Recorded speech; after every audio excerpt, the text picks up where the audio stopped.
Check, check, check, check.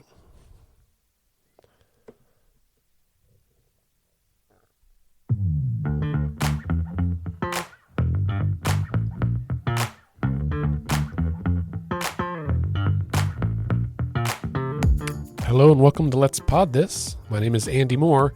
I am your host. I'm your only host this week in a slightly delayed podcast episode for the last week in May, which is, in theory at least, right, the last week of the state legislative session, except this year is a bit of an exception, as it feels like it is almost every year lately.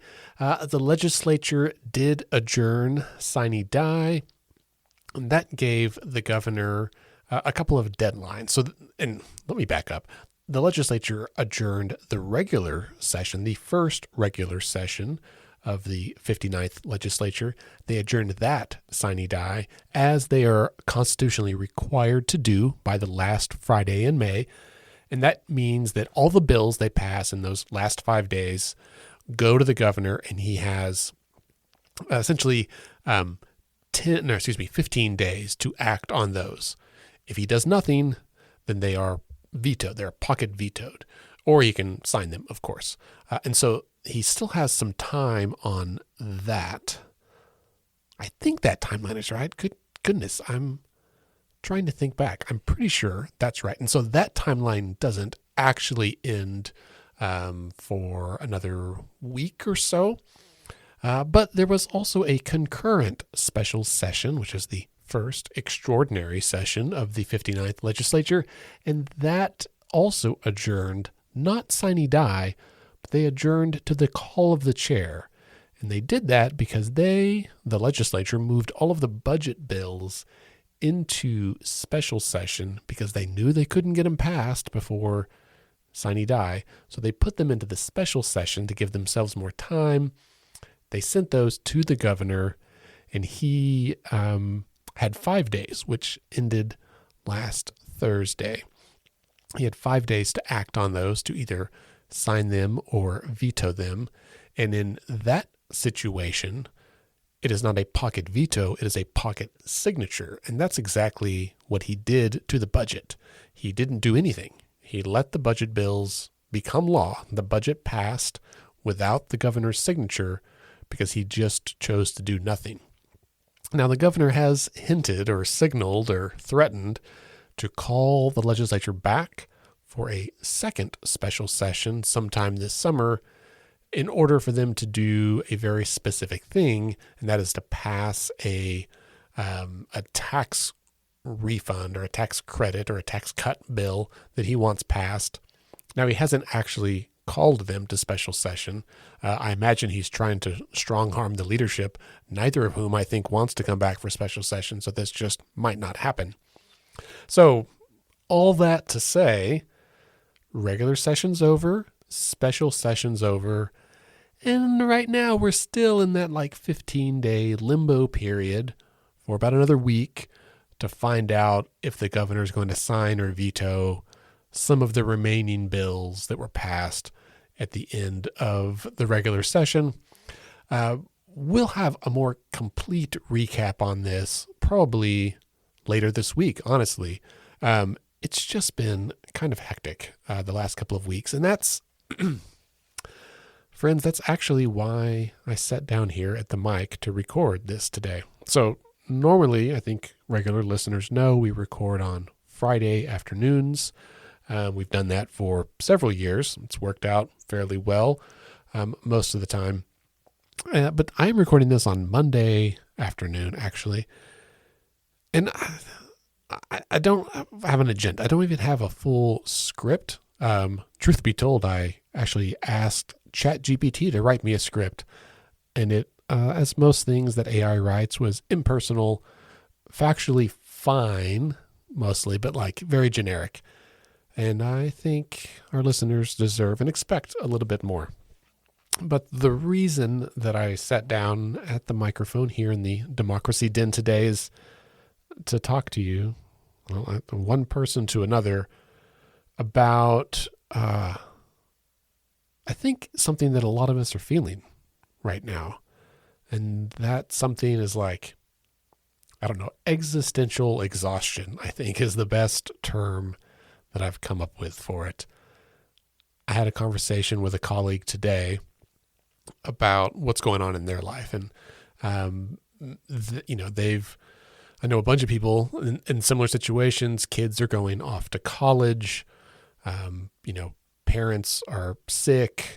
We all have our own, health issues, mental health issues, struggles trying to stay hydrated and, live our best life and find some semblance of balance between what we feel like we are supposed to do, what we want to do, what we think is good and right and righteous and important to do, right? And I think for a lot of us, particularly, a lot of my friends and colleagues who work in, we'll say, the democracy movement, right? People who are working in civic organizations or nonprofits that are trying to promote good governance and like a strong and robust and representative and fair democracy, and to advocate for policies that shape how our schools and our hospitals and our institutions of higher learning and our safety net programs and our budget and our cities and our counties, all this stuff to shape how it works, right? It feels, I think we just feel weary, right? And this is somewhat new for me. I worked in healthcare for most of my career, and then just a few years ago made this jump over to like democracy world, politics, if you will. But I also think that since Let's Fix This started, really, we started in early 2016, America is fundamentally different, right? The last 7 years have been a emotional and difficult time for our country, where we have been forced, and with good reason in many cases, to more fully examine and sit with aspects of who we are as a country and who we want to be. And those are not easy conversations. Those are not easy thoughts for us to weigh. Everything from racism, right? That I think a lot of white people in particular thought was not an issue anymore. And my black friends would tell you that we were wrong about that, right?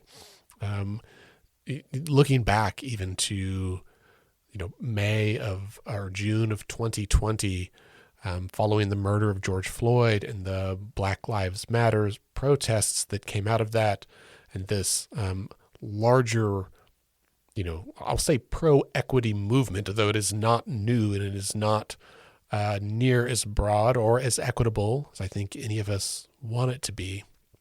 But I think for a lot of people stuck at home, during a pandemic with time on their hands to read and to sit and reflect on some of these things, that's been difficult in a good way, right? In the same way that like a really intense workout is difficult and also really good. I mean, there are very few things in this life that are worth doing that are easy or comfortable, right?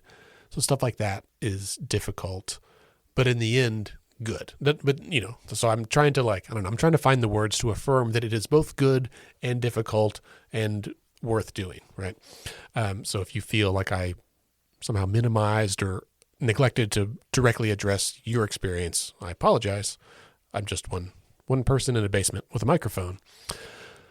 But there's stuff beyond that, right? There's, in the face of that, I think, in the face of so many people doing the work or trying to do the work or learning how to do the work, there also exists in the world like a bunch of folks who seem to not give one flying fuck about doing the work, right? That continue to be in positions of power, who continue to say absolutely insane, incredibly hurtful things, right? Where they can throw around words and rhetoric that definitely matter, that definitely shape how people feel about themselves and about their fellow Americans, right? Everything from openly racist comments to like the anti-trans legislation that was passed this session, right? The hate that we see directed at members of the LGBT community, directed at minorities, even directed at people just because of their political affiliation or who they are or whatever. That kind of stuff is really just incredibly difficult to, I don't know, to like reconcile, right? So I don't know about you, but I've dramatically decreased my consumption of social media over the last several months, because it was starting to feel, like really unhealthy, I think. And it was hard for me. It still is hard for me to understand how there can be such contempt for your neighbor that is even a little bit different from you. Your contempt for your neighbor whom you don't even know, who, could be just a ray of pure sunshine in your life if you took the moment to get to know them. And when we see that, when many of us are quick to judge, when we are quick to cut down another person, I pause and I wonder why. Like, what is it about ourselves? What is it about us as humans that makes us believe it's okay to diminish someone else's existence for anything? Like, for what, right? Are you to win an election? To get yourself 1 centimeter ahead of the other guy who's going to come out with some kind of, terrible rhetoric as well? To make yourself feel better? To make you feel stronger or better than somebody else? Marcus, as I think I've said on the podcast before, I've been trying to make some sense out of life lately, and I've been turning to thinkers from, generations before. People like Marcus Aurelius, who's the former emperor of Rome, one of the kind of fathers of Stoic philosophy, or at least someone looked to as a good Stoic. Certainly not without fault as a person, I'm sure. I can't, he could have been, I don't know, he could have been very violent and, all kinds of things, right? He's emperor of the Roman Empire. It was a very different time and a very different responsibility. But that, personal aspects notwithstanding, one of the things that Marcus says is that we should be strict with ourselves and tolerant with others. And this comes up a lot in Stoic philosophy. This idea that we should, not judge others, but we should be careful with ourselves. Like, we should be very strict. We should hold ourselves to a level of accountability, of personal accountability, and we should hold ourselves to a level that is higher, right? Like, we should be strict with ourselves, but very lenient, very tolerant, very full of grace, right? Graceful for others. And I've thought about that a lot. I am like any human, right? I'm too often quick to judge or willing to make judgments, pass judgments on my fellow man for things that I disagree with. And I commit the fundamental attribution error where I might accuse someone or portray their personality, their character, as something that it is not, simply because of a decision they made or a statement they said. And I know that there's a lot of conversation in the larger national discourse about cancel culture and what do we do with people who have bad moments in their past? In fact, just this morning, I read a story about the Audubon Society, right, which is essentially the International Bird Watchers Association. That's, unless you're really involved in birding or conservation, you might not even know who the Audubon Society is, but they've been around for, 120 years or something. And I thought Autobahn was a technical term in some way, but in fact, it's the name of a man, last name of a man. I forget his first name now. We'll call him Mr. Audubon, who was big into conservation and birding, I guess, back in the 1800s. But he owned slaves. He sold slaves. There's a story about him sailing to, from New England down to the South and selling the two slaves and the boat that they all traveled on. And so there's apparently a struggle within the Audubon Society of should they change their name. And of course, the conversation was about what's morally good versus what would donors like, and that that conversation is disgusting and disheartening. And I don't have a dog in that fight, or a bird, as the case may be. But I think we're starting to see, right, that this self-reflection by America hopefully is reaching more and more areas of American life, right? More and more organizations, companies, nonprofits, individuals, families, churches, civic organizations. I think we all must be a little more conscientious, a little more intentional, a little bit better. And all of this takes work, right? And again, work is good and hard. And I think I have had a similar version of this conversation with so many of my colleagues here in Oklahoma and across the country over the last couple of months, where we feel like consensus, right? Agreement, a sense of coming together is increasingly slippery or non-existent. And if you are listening to this, any of this resonates with you, and I guess I wanted to say you're not alone, right? That life is hard right now, and we all are kind of traveling a difficult journey. I was talking with my wife this weekend about the number of people we know, close friends, neighbors, someone's parent or loved one, but the number of people that we know within, we'll say, 2 degrees of relation that have received a cancer diagnosis in the past couple of months. And it was a little bit shocking. And we're, both in our early 40s. And I guess that we just expected that's a conversation or experience of life that you don't have until you're in your 60s or something. You start having friends that are older and dealing with older life things. We don't expect it in your 40s.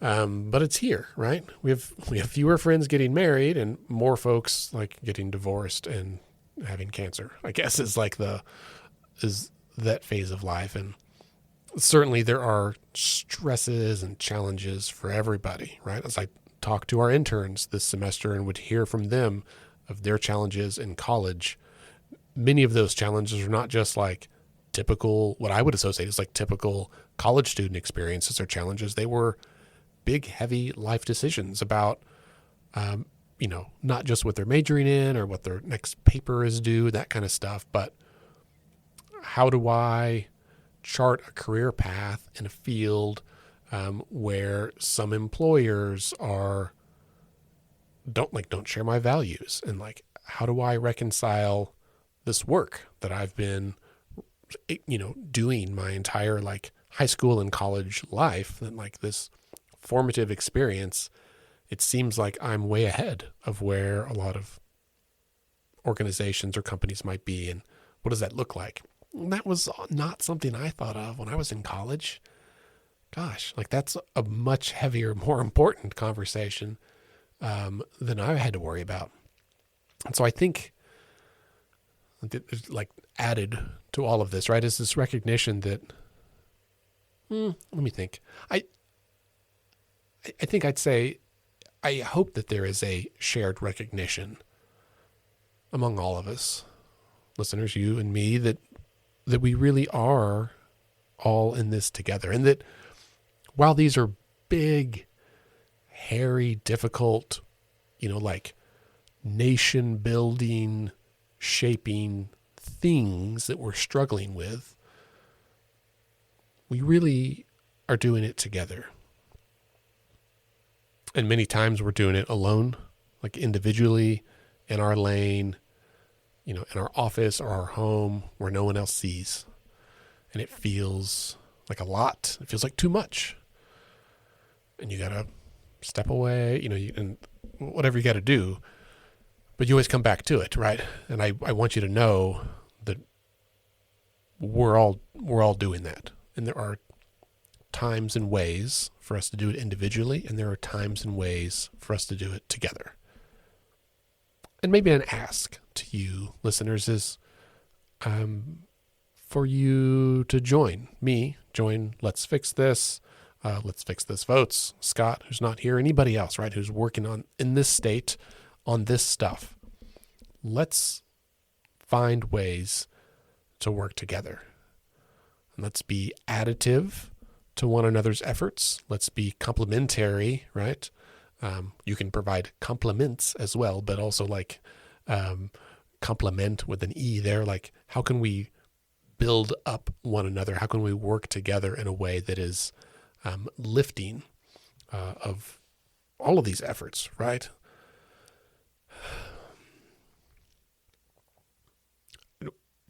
One small opportunity for this, I hope that you'll take advantage of this, is at the end of this month, on June 26th and 27th, that's a Monday and a Tuesday, we're going to be at Rose State College for our third edition of CivicsCon, right? Our civics convention.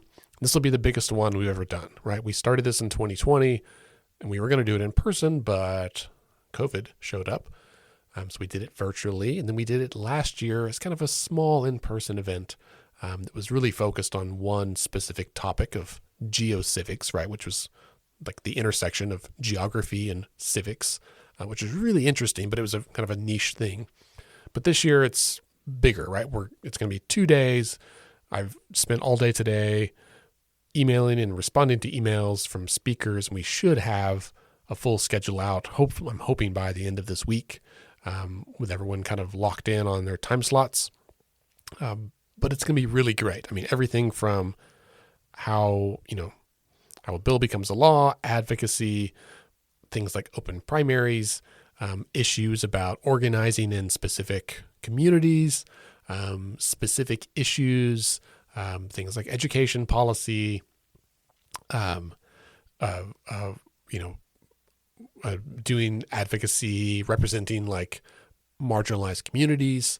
I'm totally blanking on the rest of the schedule, but if you go to civicscon.com, just keep checking that every couple of days. We'll let you know. There's more and more details coming out all the time. I put up a big list of topics the other day, and as I said, should have the schedule out. Tickets are just $10, really cheap. Hopefully that helps offset some of the cost for us, which is substantial. So if you're listening and you'd like to be a sponsor, there's an opportunity for that online as well at civicscon.com. Go up and click on resources and go to sponsorships. That would be a huge help. Or if you're with an organization that could sponsor, that would be great. But anyway, tickets are just $10, and it's going to be a really good time. I think there is tremendous power in being together in person, having these conversations face to face. For any of you who can't make it due to scheduling or health issues or anything else, I will try to record some of it, but I think we're going to have so many breakout sessions and not that many cameras, so I'm not sure on the logistics of that, and we're trying to lean in on getting people there in person. So I'll do what I can. But if you are worried about missing, then you should pay the $10 and you should come. And it'll be a really great time.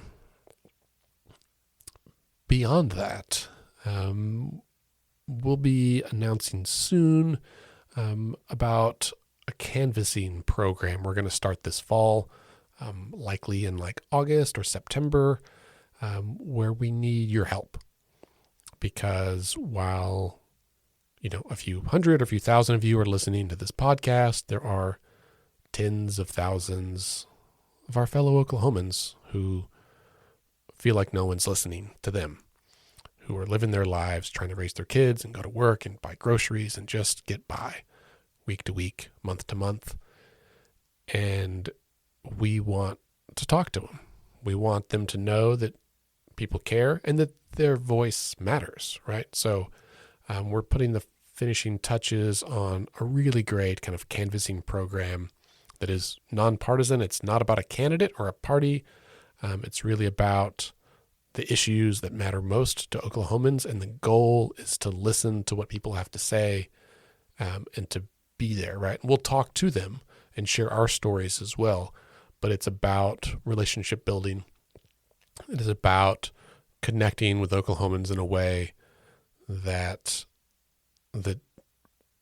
most politicians don't, that ignore, right? And this is where I think our organization and all of our partners, this is like our superpower, right? That we have a way, the opportunity to connect with Oklahomans where they're at in a way that partisanized folks can't, right? So if that is of interest to you, keep listening to the podcast, send us an email, podcast@letsfixthis.org. Or if you haven't already signed up for email updates on our website, just go do that, and we'll be sure to keep you in the loop. That way, I don't send that many emails. I should send more, but I'm just one person, and there's a lot of emails to read and send in a given day. Okay, well, listeners, thanks for hanging out with me for the last half an hour or so. As I said at the top of the program, we'll have a better, more lengthy and well thought out episode probably later this week or this weekend that will be specific about what's happening or what's happened at the legislature. By then, we should know, have a much better idea of exactly what's passed and what hasn't. And then over the summer, we're going to be hearing from a lot of folks, more kind of diverse audience of folks that are working on civic issues in our state. Hopefully, I think we all are crossing our fingers that we don't go back for a second special session and that some of the calamity that tends to be associated with the state capitol dies down a bit and gives us all a chance to be more thoughtful and more intentional about how we can organize in our communities, how we can organize ourselves and our friends and our families and our neighbors into strong advocates for the things that matter most to us.